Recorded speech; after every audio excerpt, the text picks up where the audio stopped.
తమిళనాడులో టీవీకే ప్రభుత్వం ఏర్పడి నుంచి ఆ ప్రభుత్వాన్ని కూల్చే ప్రక్రియ అక్కడున్న ఏదైతే ప్రతిపక్ష నేతలు ముందు నుండి కూడా చేస్తున్న పరిస్థితి కనబడింది. తనకి సరైన మెజార్టీ రాలేదని కూడా అక్కడున్న గవర్నర్ కూడా తిరస్కరించడం జరిగింది. తనకు సరైన మెజార్టీ చూపిస్తేనే ప్రమాణ స్వీకారం చేపిస్తామని అటు విజయ్ గారిని కూడా అనేకసార్లు ఇబ్బంది కూడా గురైన పరిస్థితి కూడా మనం చూసాం. అయితే అన్నీ కూడా సర్దుమణిగాయి.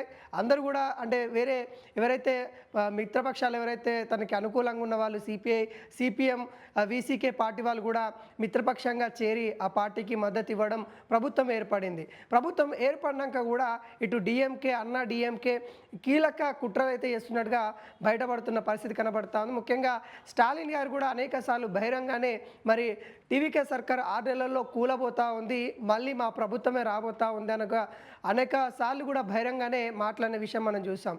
అయితే దీనిలో భాగంగానే మరి కీలకమైన భారీ కుట్ర బయటకు వచ్చినట్టుగా తెలుస్తూ ఉంది. టీవీకే ఎమ్మెల్యేలని ఒక 10 మంది ఎమ్మెల్యేలని కొనడానికి ఒక్కొక్క ఎమ్మెల్యేకి దాదాపుగా 35 కోట్లకు పైనే ఇవ్వడానికి రెడీ అయినట్టుగా తెలుస్తూ ఉంది. దానికి సంబంధించి ఒక కార్పొరేట్ సంస్థ ద్వారా ఒప్పందాలు కూడా కుదుర్చుకున్నట్టు కూడా తెలుస్తూ ఉంది. దానిలో భాగంగానే దాదాపుగా 180 కోట్లకు పైనే వెచ్చించి ఎమ్మెల్యేని కొనుగోలు చేయాలని ప్రణాళిక చేసింది డిఎంకే పార్టీ అన్నట్టుగా ఇప్పుడు తెలుస్తూ ఉంది. కానీ టీవీకే ఎమ్మెల్యేలు ఎవరు కూడా ఆ డబ్బులకి ఆశ పడలేదన్నట్టుగా తెలుస్తూ ఉంది. ఎవరు కూడా లొంగని పరిస్థితి కనబడతా ఉంది. ఎంత డబ్బుల ఆశ చూపించినా కానీ వాళ్ళ పార్టీ యొక్క సిద్ధాంతాలకే కట్టుబడి పనిచేస్తామన్నట్టుగా వాళ్ళు చెప్తున్న పరిస్థితి కనబడతా ఉంది. దాంట్లో భాగంగానే మరి కుట్ర మొత్తం చేయడానికి ఎవరు కారకులు అంటే ఈ కుట్ర బయటకు వచ్చిన తర్వాత నిఘా సంస్థల నుండి బయటకు వచ్చిన తర్వాత మరి ఈ కుట్రలో వెనుక ఉంది ఎవరు అన్నట్టుగా ఇటు నిఘా సంస్థలు దర్యాప్తు చేయంగా దాంట్లో కీలకమైన వ్యక్తి కూడా బయటకు వచ్చినట్టుగా తెలుస్తూ ఉంది. డిఎంకే మరి ఎమ్మెల్యే అయినా మాజీ మంత్రి అయినా సెంతిప్ బాలాజీ గారు బయటకు వచ్చినట్టుగా తెలుస్తూ ఉంది. సెంతిప్ బాలాజీ గారు వాళ్ళ సోదరుతో సహాయం తీసుకొని ఒక కార్పొరేట్ సంస్థకు సంబంధించి ఆ సంస్థ ద్వారా ఎమ్మెల్యేని కొనుగోలు చేయాలని అక్కడ కొంత ప్రణాళిక చేసినాడు, తను ప్రయత్నాలు చేసినట్టుగా తెలుస్తూ ఉంది. దాదాపుగా ఒక్క ఎమ్మెల్యేలకి 35 కోట్ల పైనే ఇవ్వడానికి సిద్ధమైనట్టుగా తెలుస్తూ ఉంది. ఇక్కడ అనేక క్రియాశీలకంగా అక్కడ మొత్తం ఎమ్మెల్యేని కొనుగోలు పైన పట్టు సాధించాలన్నట్టుగా అటు డిఎంకే ప్రయత్నం చేస్తూ ఉంది. ఒకవైపు డిఎంకే అన్న డిఎంకే కూడా 2 పార్టీలు కూడా పొత్తు కూర్చే విధంగా అటు మరో కొంతమంది నేతలు ప్రయత్నాలు చేస్తూ ఉన్నారు.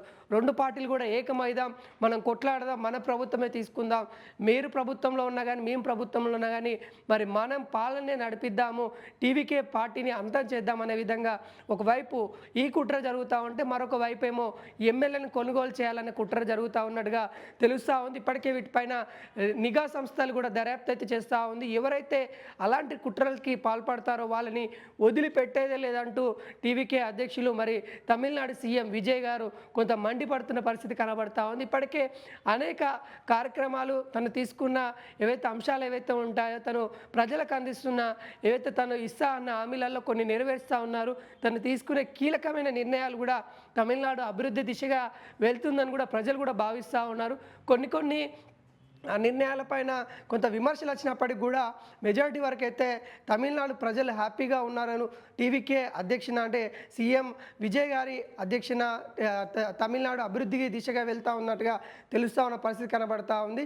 ఇలాంటి కుట్రలు చేస్తే మాత్రం భారీ మూల్యం చెల్లించాల్సిందే, ఎవరైనా వాళ్ళకి తగు శిక్ష పడుతుంది అన్నట్టుగా ఇటు వార్నింగ్ ఇస్తున్న పరిస్థితి కనబడతా ఉంది. ఒక్క ఎమ్మెల్యేకి మరి కోట్ల రూపాయలు ఆఫర్ చేస్తున్న పరిస్థితి కనబడతా ఉంది. వాళ్ళు కూడా ఎవరు కూడా లొంగని పరిస్థితి కనబడతా ఉంది. ఏవైతే టీవీకే సర్కార్ని మరి కూల్చే ప్రయత్నాలు చేస్తూ ఉన్నారో ఎక్కడికక్కడ విఫలమైపోతూ ఉన్నాయి మరి ప్రతిపక్షాలు అన్నట్టుగా క్లియర్ కట్గా తెలుస్తూ ఉంది. వీటిపైన కొంత సీఎం విజయ్ కొంత సీరియస్గా ఉన్నట్టుగా మనకి తెలుస్తూ ఉంది.